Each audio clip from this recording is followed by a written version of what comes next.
and take the studio tour. This is what we call a work day, a working day.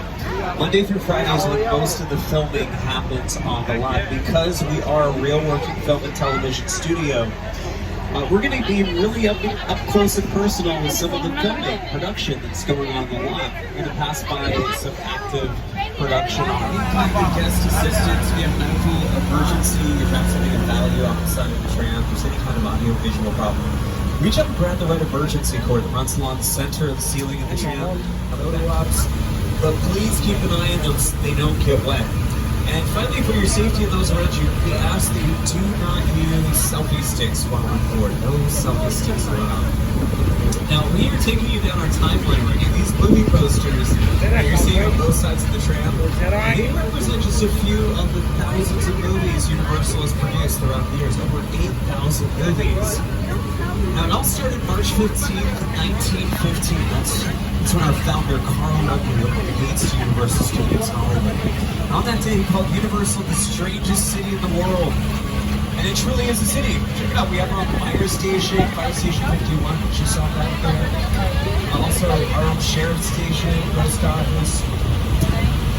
Carl Luckman wanted audiences to laugh, cry, sit on the edge of their seats. And judging by this timeline, he's accomplished that, of course, many times over. Now, you know, one thing that all of these films here on the timeline have in common, movies in general, really, is that a lot of the things you see in these films are things that are based around illusions. You guys are going to be seeing lots of examples back here today on the tour. This is no illusion. Look around right now. We are driving onto the front lot of our studio. We made it. Now, the front lot is where we have most of our sound stages. We have 28 of them on our lot. On your left-hand side is stage 12. Just so happens to be our biggest sound stage, big enough to hold a football field.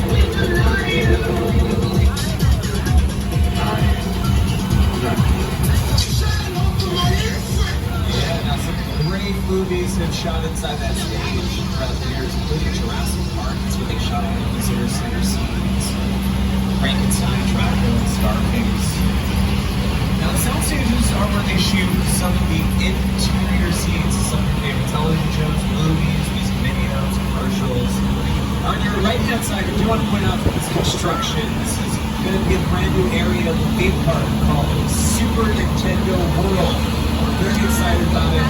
When we get word of the opening dates, of course we'll let you know. On your left-hand side are two sound stages that are currently being used for season 2 of Saved by the Bell. It's a reboot of classic 90s sitcom. Now, all these trucks and trailers, golf carts, production vehicles, you actually see some of the equipment unloading off of the trucks over here on the left. And some of the wardrobe racks over here on the left as well. This is the production base camp for Saved by the Bell, which is also using stage 21 just ahead on your left. It's another one of our bigger sound stages. Now, our television history here at NBC Universal dates back over 80 years ago, all the way back to April 30th, 1939. So we're a few of City World's here. We had our first live televised transmission.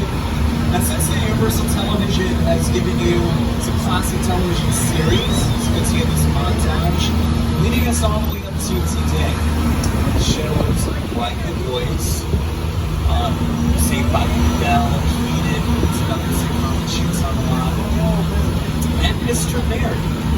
Mr. Mayor is another sitcom that shoots on the lot, stars Ted Danson and Holly Hunter. They shoot inside stage 42 over there on the right. Now, we actually have a name for this area, right? We call it Sitcom Alley.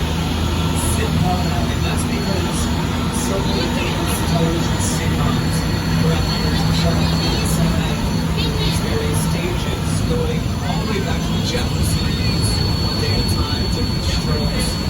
And then it's all the way up to today with shows like Mr. Mayor. And another Ted Danson sitcom, The Good Place, which actually shot right inside stage 44. And stage 44 was recently being used for NBC's Good Girls, starring Christina Hendricks, Hey Women.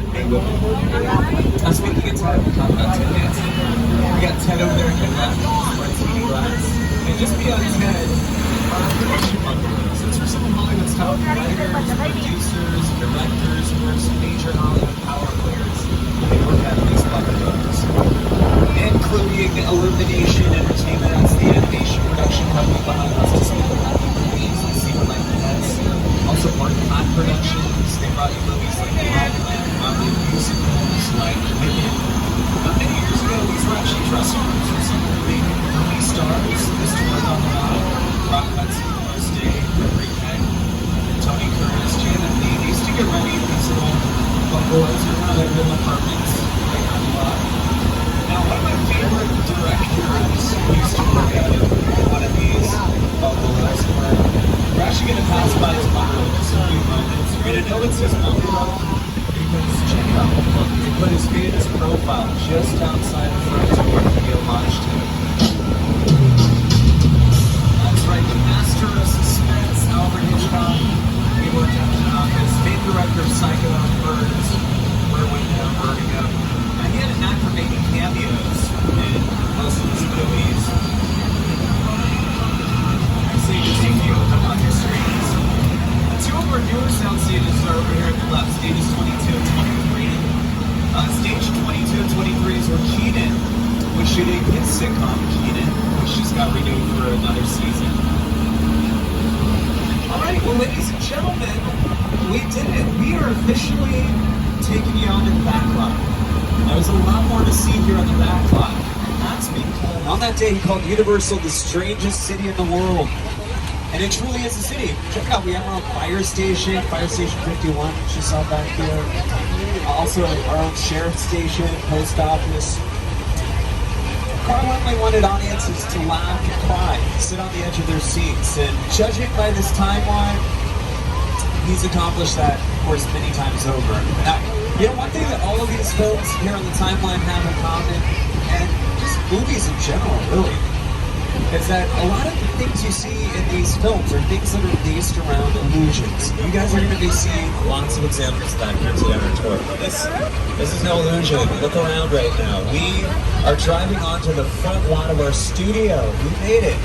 Now the front lot is where we have most of our sound stages. We have 28 of them on our lot. On your left-hand side is stage 12.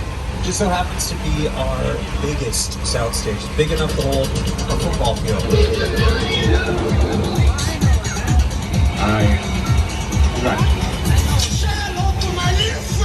Yeah, now some great movies have shot inside that stage throughout the years, including Jurassic Park. That's where they shot all exterior shots. And what may appear to be brick and stone, that is another Hollywood illusion.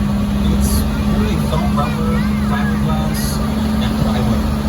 Now over here on your left-hand side is our brownstone street. Of course, it's characterized by those brownstones you can see in movies, TV shows.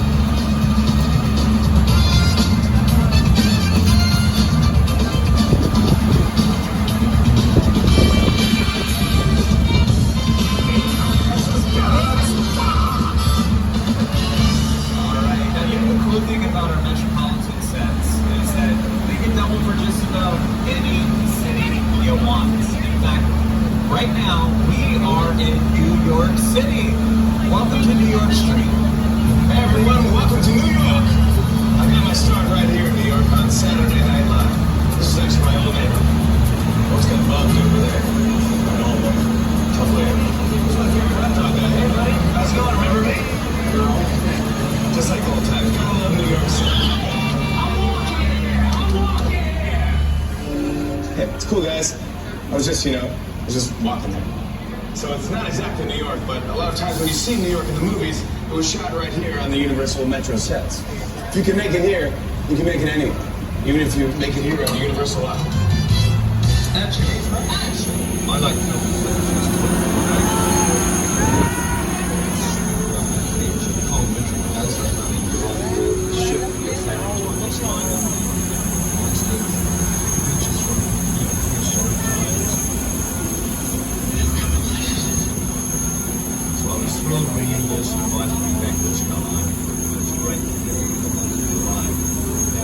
creating this 3D immersive experience. So you're going to be familiar with glasses.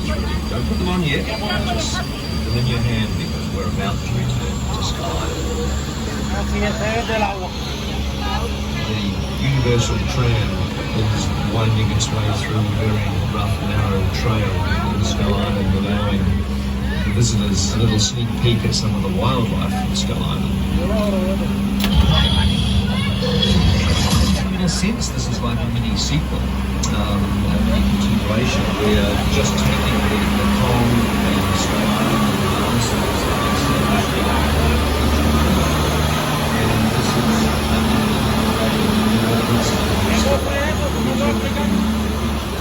the character personality of Kong as he appeared in the movie. Alright, ladies and gentlemen, get those glasses ready. Adventure awaits. So hang on to all of your belongings. Remain seated at all times. Please don't flash photography. Welcome to Skull Island.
Ladies and gentlemen, let's go for King.